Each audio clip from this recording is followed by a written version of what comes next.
नमस्कार। आज बात करेंगे एक ऐसे विचार की जो इतिहास के पन्नों में दर्ज है, अखंड भारत। तो आखिर ये था क्या? इसका बंटवारा क्यों और कैसे हुआ? और सबसे जरूरी, आज की दुनिया में इस विचार का क्या मतलब है? आइए इसी को समझने की कोशिश करते हैं। तो हम इसे 5 हिस्सों में देखेंगे। पहले अखंड भारत है क्या, उससे जानेंगे। फिर विभाजन के पीछे की वजहों को टटोलेंगे। उसके बाद देखेंगे कि बंटवारे ने नक्शे को कैसे बदला, इसकी इंसानी कीमत क्या चुकानी पड़ी, और आखिर में आज इस विचार की क्या जगह है। तो चलिए सबसे पहले हिस्से से शुरू करते हैं। आखिर ये अखंड भारत है क्या? तो देखिए, अखंड भारत का शाब्दिक मतलब बहुत सीधा है, अविभाजित भारत। यानी एक ऐसा भारतीय उपमहाद्वीप जो एक था, जिसे बांटा नहीं गया था। ये उस दौर की बात है, 1947 के बंटवारे से पहले के भारत की एक कल्पना। और ये सिर्फ आज के भारत तक सीमित नहीं था, इसका दायरा बहुत बड़ा था। सोचिए, इसमें आज का भारत, पाकिस्तान और बांग्लादेश तो शामिल थे ही, पर कुछ लोग मानते हैं कि इसमें नेपाल, श्रीलंका, भूटान और यहाँ तक कि अफगानिस्तान भी आते थे। मतलब ये एक बहुत बड़ी सांस्कृतिक और ऐतिहासिक इकाई थी। तो अब आते हैं सबसे बड़े सवाल पर।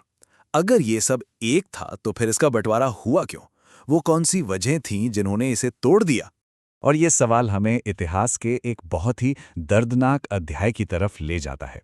आखिर ऐसा क्या हुआ कि इतने बड़े और सदियों से एक साथ रहे भूभाग को बांटना पड़ा? देखिए, इसकी कोई एक सीधी साधी वजह नहीं थी। कई चीजें एक साथ हो रही थीं। एक तरफ तो हिंदू और मुस्लिम समुदायों में तनाव बढ़ रहा था। फिर एक अलग मुस्लिम देश की राजनीतिक मांग भी जोर पकड़ रही थी। इसी से जुड़ा था दो राष्ट्र सिद्धांत, यानी ये सोच कि हिंदू और मुसलमान दो अलग अलग राष्ट्र हैं। ऊपर से अंग्रेजों की बांटों और राज करो की नीति भी थी। और हाँ, हमारे अपने नेताओं के बीच भी गहरे मतभेद थे। और इन सब वजहों का नतीजा ये हुआ कि उपमहाद्वीप का नक्शा ही बदल गया। चलिए देखते हैं कि बंटवारे के बाद ये कैसा दिखा। तो हुआ ये कि 1947 में ब्रिटिश इंडिया को दो हिस्सों में बांटा गया, भारत और पाकिस्तान। और पाकिस्तान के भी दो हिस्से थे, एक पश्चिमी पाकिस्तान और दूसरा पूर्वी पाकिस्तान। लेकिन बात यहीं नहीं रुकी। 1971 में एक जंग के बाद पूर्वी पाकिस्तान एक आज़ाद मुल्क बन गया, जिसे आज हम सब बांग्लादेश के नाम से जानते हैं। पर यह सिर्फ नक्शे पर लकीरें खींचना नहीं था।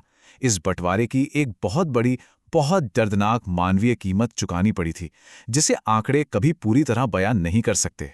जरा सोचिए, करीब करीब 1.5 करोड़ लोग, 1 करोड़ 40 लाख लोगों को अपने घर, अपनी जमीन, अपनी जड़ें छोड़कर जाना पड़ा। ये इतिहास में इंसानों के सबसे बड़े पलायनों में से एक था।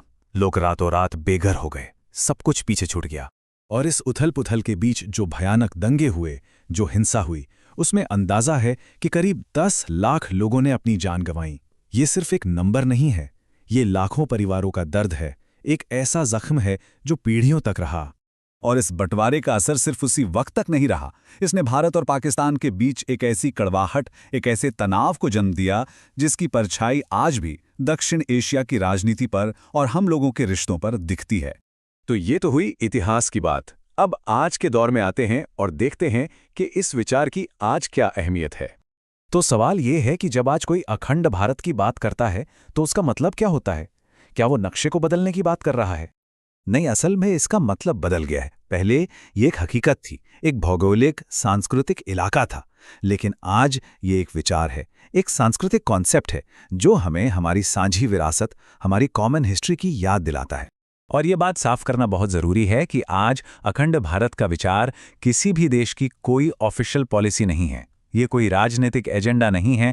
ये आज की अंतर्राष्ट्रीय सीमाओं को चुनौती नहीं देता, बल्कि ये सिर्फ एक सांस्कृतिक और ऐतिहासिक याद के तौर पर जिंदा है।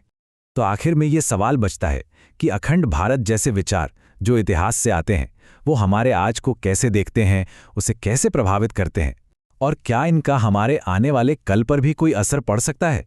ये एक बड़ा सवाल है जिस पर सोचने की ज़रूरत है।